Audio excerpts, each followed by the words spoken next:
What's up, everybody? I'm Brian from I Want Tesla, and I got a software update. I got 36.2. Wait, it's just 36. That's weird. Let me show you. I guess it's just 36. 2020.36. What's in it? Inside this release is some bug improvements, of course, like always. Now with the air ride suspension system, you can show it on the screen, on the binnacle screen, on the S and the X, because of course the 3 and the Y don't have air ride, so anyway. Now this will use the camera system, finally, to show you what the speed is from the speed limit sign. So you know, there's always those roads that have, you know, it shows 55, but the car thinks it's 45, and then you can't use autopilot on those roads. Well, now it's going to do that. And I do have a road that we're going to test this out on. Now, also, it will ding when you're at a green light. If you're just sitting there on your phone, like you shouldn't be, but most people, like everyone does, and you're just sitting there and the car takes off in front of you, it's going to ding to let you know that, hey, idiot, that person took off. You should start going now. You're holding up traffic. I wish it would say that, really. But, you know, we're going to find out what noise it makes. I'm going to set some cameras up, and that's all that's in it. But we're going to try it out. First thing on the screen, that's what you can see with the air ride. While we're looking at that, I'm going to change the suspension. Right now we're in low. I'm going to change it to standard, and you can see how the waves work. It's almost like a heartbeat going across. It's moving the car up, back and forth. Well, you know what? That was weird. It did it all at once. It just showed all at once on the screen, but it actually did it differently. What's on the screen is not what's on this screen. So let's go back to low.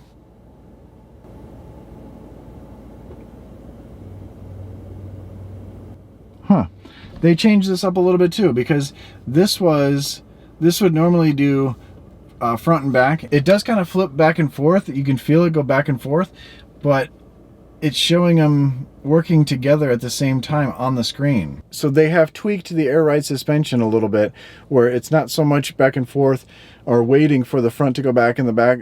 You know, it takes turn. It used to take turns. Now it's kind of more. It's faster.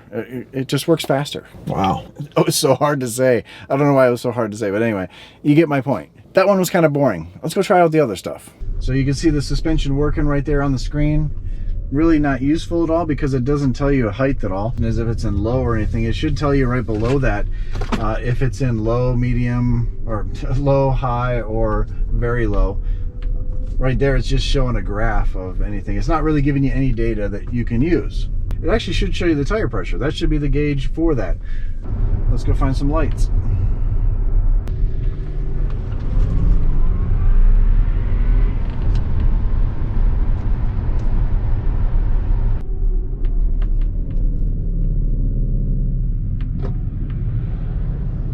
Yeah, I didn't really come to a complete stop on that. So we're gonna have to go up to the next one. Doesn't it figure, every time you want to get stopped at a light, like right now, I'm trying to get stopped at a stoplight and I can't. Watch me make all the lights today. Maybe this will work. All right, we're stopped here. We're in just hill hold, but we're not close to the light. So we're just in the street. I think we have to get close to a light. Seriously, we need another light. It's because I'm gonna make this light too, and no one's freaking in front of me. We're gonna get in here in a shopping center, because we're gonna be more likely to get stopped at this light with someone in front. Perfect. All right, it knows the light's there. We are stopped. So perfect. You can see on the screen here, it knows the red light's there. There's a car in front. We're in hill hold. This should work. This should work. We finally got stopped at a light. I'm going to have my foot over the accelerator so I can take off as soon as we hear the beep.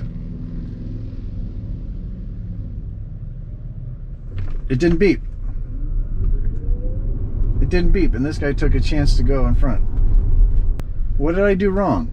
Okay, after reading through that, it can work on autopilot as well, or a cruise control. It just dings to let you know to advance through it by pulling the stock or pushing anything. It'll do that. So it will work if you're the first in line or behind somebody. So let's go try to find some situations that maybe it'll work, maybe it won't. I guess we'll find out. Perfect. Perfect. Now we are first in line at an intersection. It can definitely see we are first. I'm sure there's gonna be someone behind us, but that's okay. We're gonna sit here for a little bit He can get pissed off at me. That's all right.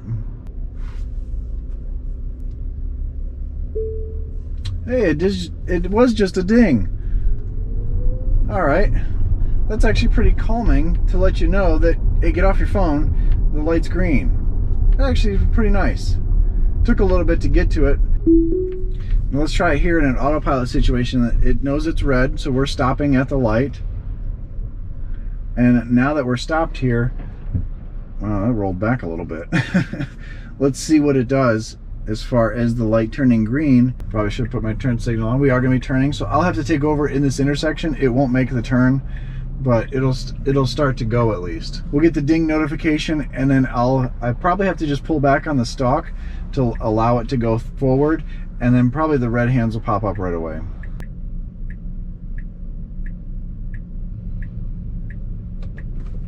It didn't ding.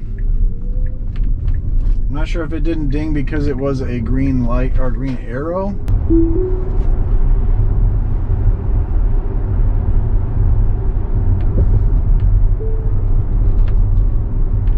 It dinged to let me know that I have to pull the trigger for the green light, which is kind of cool.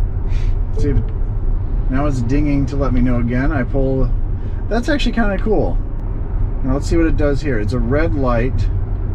We're going to be first, which is great. Get a little tug. It'll stop at the light. I'm on autopilot completely. We're stopped at the light. You can see all the cars moving. Although I would like to race this guy. He's trying to cut over. It'd be fun just to blow the doors off of his little Silverado K2 4x4. Why is it a K2 4x4? Shouldn't it be a K4 4x4? Man, I would really love to blow the doors off him instead of doing this. Should I? Oh, no, I can't do that. Ah, green with the stalk, and then we start to go. So it waits a little bit. I'll time that, so I'll put on the screen there what the time actually is, the delay I should say, and then before it tries to let you know. It's 45 miles an hour, and then it changes to 55 miles an hour, so we can see what it does on the screen. Right here it's 45, that shows a 35, and it just changed right at the light. It just changed right there. Well, we saw it right there. That's actually really good. It thought it was 45 miles an hour as we pulled into the street here, but we got right to that sign and it automatically changed when it saw it. So this road is 45 miles an hour, and just up here it changes to 55 miles an hour. And we're gonna see what the car does, because it normally just stays at 45 miles an hour. It still shows 45 here. And it's 55 coming up here. Let's see, we're just about to pass 55 right now. 5 right now.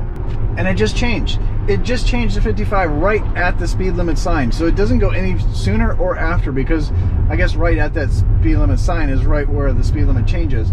So it was right at that spot. It's never changed that before. It's always stayed 45 on this road. So awesome. Awesome to see that the cameras are actually working. We saw it on that side road, and now on this road here. Very, very good. So all in all, a decent update. You know, the display showing the suspension, just the squiggly lines or the heartbeat of your car. That's unnecessary because it doesn't really give you any data. It doesn't give you anything like if you're on low or very low or standard or whatever like that. It doesn't give you anything that's useful at all, like tire pressures, and they could add tire pressures to that to make that useful on there. The ding to let you go, that's great, especially if you are one that really grabs your phone at stoplights and is looking down. It's going to ding to let you know to, hey, get going, dummy. You're holding people up. So that's a great thing. There's always roads that everyone knows of that the speed limit's off, and then you realize that, man, I can't really use autopilot on this because we're off 10 miles an hour. You know, there's not too many roads that it's in the favor of going a little faster, but now this is going to be able to read those signs and give you a better, accurate autopilot experience and be able to use it more often, more places really. This is a great update. Again, this is for the Model X, so this, or for the S and X. For the Y and the 3, there's a couple different things on there specifically for those where you can touch the screen, because on the speedometer you can't touch anything on the binnacle display on the Model S and the Model X. That's not a touch screen up. You'll have to stick your hand through the steering wheel just to get in there. That's when it'll set to that speed, or it'll do something a little different. I don't have that on the Model Y yet. I actually haven't really shown you much of this Model Y. I have the lights done. You can see that roof rack up on top. I'm going to be showing you some more of this soon. I've got a lot of stuff planned for this. Thanks for being patient with it, by the way. It's taken a little bit longer to get it completely finished, and I got a lot more to do with this and show you. So stay tuned. If you're not subscribed, subscribe to the channel, because there's a lot more coming with this. We're going to have a lot more videos of the Model Y soon, the overlanding Model Y, and the epic adventures that we're going to be taking with it. So please subscribe. As always, stay awesome, stay positive, and hopefully you get your update soon. See ya.